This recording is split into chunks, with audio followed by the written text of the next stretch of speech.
With so many options, why choose Arizona State University? For me, the only online option was ASU because of the quality. Their faculty was really involved with their students and care about your personal journey. The dedication to my personal development from my professors, that's been extremely valuable to me.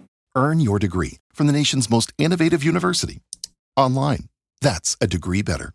Explore more than 300 undergraduate, graduate, and certificate programs at asuonline.asu.edu.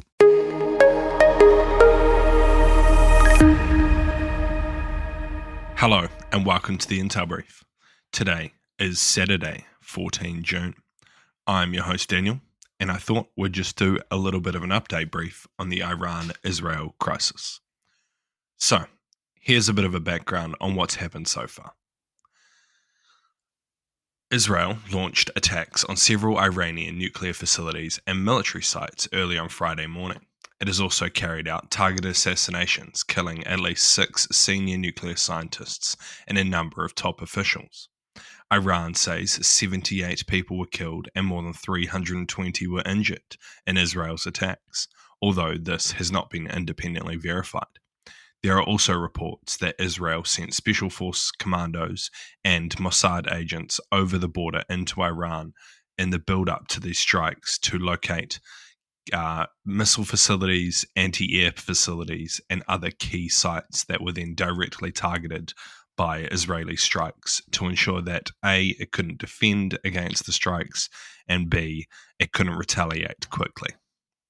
Israel also hit the Natanz nuclear site where Iran produces most of its nuclear fuel. This facility is also deep underground. It is unclear how much damage Israel actually did to the facility. Then, over the course of Friday and early Saturday, Iran launched 3 waves of long-range missiles at Israel in retaliation. Some of these managed to actually hit Tel Aviv and other Israeli cities, but the majority were intercepted by anti-air missiles as part of the Iron Dome and other large-scale anti-air weaponry that Israel possesses. Also, around 6 hours ago, so early on Saturday morning, Iranian media started reporting that more explosions were happening at the Mariband airport located near the capital in Tehran. They posted a number of videos and said that at least two missiles had hit the airport area. There was videos of large fires and heavy smoke bellowing out of the airport. It's unclear what was targeted here, but it's just showing that Israel was continuing to hit strategic targets.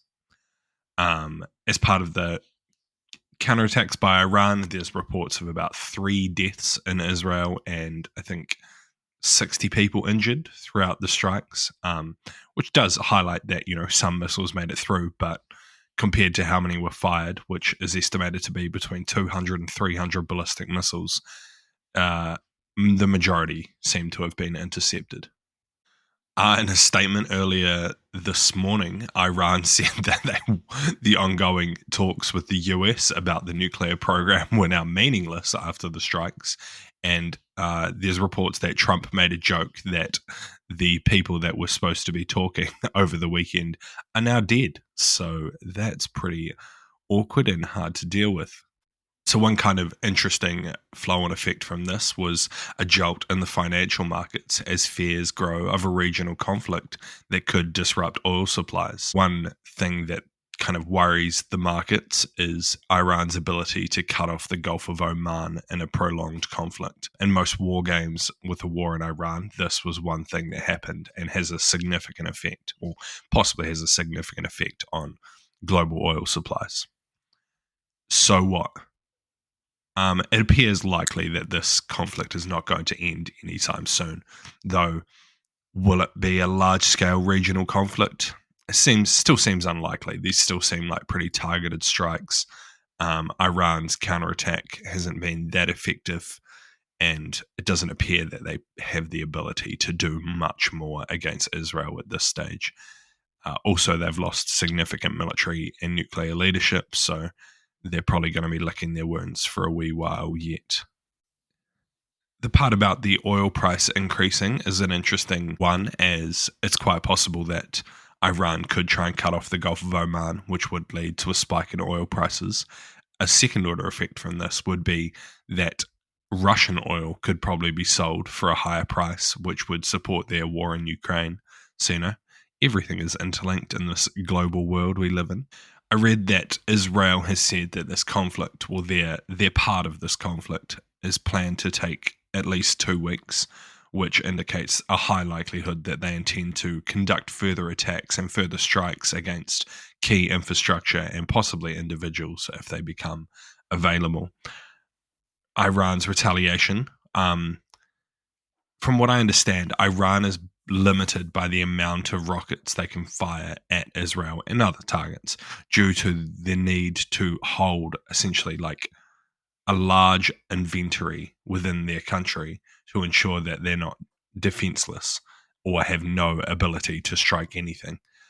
So whether they're now cutting into these like emergency stockpiles in order to try and hit Israel, which has been relatively ineffective, is kind of an unknown at the moment. I'm sure some military analysts are basically counting the missiles and then trying to weigh them up against the known amount of missiles within the country. But that's a rough job.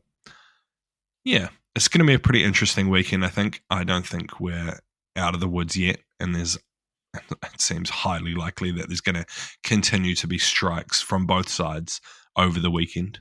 How this plays out over the next couple of weeks will be the thing to watch, and whether this affects global oil prices in the medium to long term. That's been your weekend special update on this current conflict. I've been your host, Daniel, and I might see you again tomorrow, depending on what happens. Otherwise, I'll see you Monday. Cheers. See you. Ready to make a real impact every day? Join the Active Day Home Care team and help clients maintain their independence in the comfort of their own homes. Make a difference in someone's life as you provide essential daily assistance and protect their health and happiness. Earn up to $20 an hour and enjoy additional perks like optional daily pay, 401k, paid time off, ongoing educational training, and more. Join a team that values care, compassion, and your professional growth. Visit activeday.com to apply.